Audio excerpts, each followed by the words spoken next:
Zazu. Bokotua.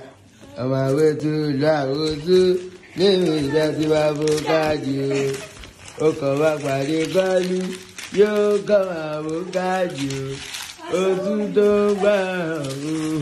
Lọ́ máa pèrè kọ́lù o. Yéè Zazu. Bokotua.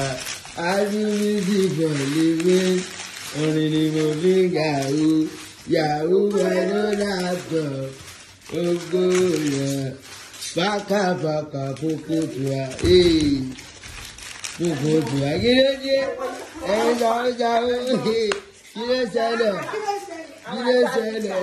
jáwó lọ àwọn ọgbà mítà kí ló ṣẹlẹ̀.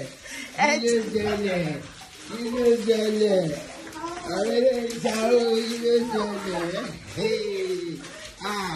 ẹ̀rọ ìjàwé ilé ìyàwó jáwéjáwé náà jẹ́ àrùn ìṣẹ̀lẹ̀ jílédé ilé ìṣẹ̀lẹ̀ ẹ bá pa láti yìí inú ẹ̀ṣà ẹ̀ àti pàdé kọ́lù kọ́lù tó bó káàdì o kọ́lù kọ́rì kọ́lù kọ́rì